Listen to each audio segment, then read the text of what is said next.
আমি নাকি ঘরবাড়ির কন্টেন্ট বানিয়ে কোটিপতি হয়ে যাচ্ছি। সারা জীবন এগুলো করে এসেছি আর আমার ঘরবাড়ির কাজ কখনোই শেষ হবে না, কারণ এটাই আমার কন্টেন্ট, একমাত্র রুজি রুটির ইনকাম। আর দেখেন না, আমার সেই একমাত্র ইনকাম থেকে আজকে ট্রাক ভর্তি করে সিমেন্ট এনেছি। শায়র অ্যান্ড গ্র্যান্ডমা আপু লিখেছেন, ঘরবাড়ির কাজ করতে টাকাও লাগে, সাহসও লাগে, যেটা সবাই পারে না। তুমি যে তোমার বাবা মার বাড়িতে এত বড় একটা প্রজেক্ট হাতে নিয়েছো, ইনশাল্লাহ আল্লাহ তোমাকে সহযোগিতা করবে। জানেন, এরকম সুন্দর সুন্দর কমেন্ট পড়তেও ভালো লাগে, তবে মাঝে মধ্যে কয়েকটা নেগেটিভ কমেন্টও চোখে পড়ে, তখন একটু মন খারাপ লাগে। কিন্তু রাবেয়া রুবিয়া আপু আমাকে এত সুন্দর করে বুঝিয়েছেন, মন খারাপের কিছু নেই, চুপ করে নিজের কাজ করে যাও। শেষে যখন সেসব মানুষ দেখবে তখন অবাক হবে আর নিজেরাই লজ্জা পাবে। নিজের কাজের মধ্যেই কন্টেন্ট পেলে সমস্যা নেই তো। একদম, আমি আমার বাড়ির কাজ করছি আর সেই কাজ করে আবার ইনকামও করছি। তো যাই হোক, আজকে একদম সকাল সকাল ট্রাক ভর্তি করে সিমেন্ট এসেছে বাড়িতে। তো এখানে আমি সিমেন্টের বিলটা পে করছিলাম, কিছু টাকা ক্যাশ দিয়েছি আর বাকিটা ব্যাংকে ট্রান্সফার করেছি। মোটামুটি অল্প দিনে বাড়ির কাজ কিন্তু অনেকটা এগিয়ে গিয়েছে। আর গতকাল যে ঘরটা বানিয়েছিলাম সেই ঘরে কিন্তু আমরা সিমেন্টের বস্তাগুলো রেখে দিয়েছি।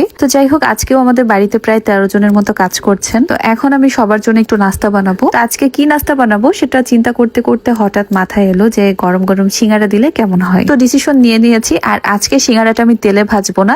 এই যে এয়ার ফ্রায়ারটা নিয়েছিলাম কিছুদিন আগে, তো এটাতেই আজকে সব সিঙ্গারা বানাবো। এই তো কয়েকটা দিন আগের একটা ভিডিওতে আমি এই এয়ার ফ্রায়ারটিতে চিকেন গ্রিল করে দেখিয়েছিলাম, তো ওইটা খেতে এত বেশি মজার হয়েছিল। তো আজকে যেহেতু একদম ডিফারেন্ট একটা জিনিস বানাবো, মানে সিঙ্গারা তো অবশ্যই তেলে ভাজতে হয়, কিন্তু তেল ছাড়া কি আদেও ভাজা যায়, কিংবা সেটা খেতে কেমন হয়, তো সেটাই দেখার পালা আজকে। এই এয়ার ফ্রায়ারটা এমন একটা ডিভাইস যেটাতে খুব অল্প সময়ে রান্না করা যায়। TQIU ফেসবুক পেজ থেকে এই এয়ার ফ্রায়ারটা আমি নিয়েছিলাম। মানে এই প্রোডাক্টটা এত বেশি ভালো যে এটার একদম ফ্যান হয়ে গিয়েছি আমি। ভালো হবে না কেন বলেন, কারণ এই প্রোডাক্টটা তো সরাসরি চায়না থেকে তৈরি হয়ে এসেছে। আচ্ছা, যারা যারা নিতে চাচ্ছেন তারা TQIU ফেসবুক পেজে অর্ডার করলেই হবে। এন্ড অর্ডার করলে আপনি পেয়ে যাচ্ছেন 7 দিনের রিপ্লেসমেন্ট সহ 30 দিনের গ্যারান্টি এবং 1 বছরের ওয়ারেন্টি, কোনো রকম ফিজিক্যাল ড্যামেজ ছাড়াই। তো এখানে আমি একে একে সব সিঙ্গারাগুলো বানিয়ে নিচ্ছিলাম। সিঙ্গারা খেতে আমি যেমন পছন্দ করি, এটা বানাতেও কিন্তু বেশ ভালোই পারি। এয়ার ফ্রায়ারে কিন্তু অনেক ধরনের কাজ করা যায়। Chicken fry, chicken grill, fish fry, তারপর ফ্রেঞ্চ ফ্রাই, মানে যে কোনো ধরনের ফ্রাই জাতীয় জিনিস কিন্তু এটাতে করা যাবে। এমনকি কেকও বানানো যায়, মানে এইটা একেবারে মাইক্রো ওভেনের মতো কাজ করে। তো আজকে যেহেতু সিঙ্গারার পরিমাণটা একটু বেশি, তাই প্রথম ধাপে আমি অলরেডি দিয়ে দিয়েছি এবং সেকেন্ড স্টেপে দেখায় আপনাদেরকে এটাকে কিভাবে অল্প তেলে ভাজতে হবে।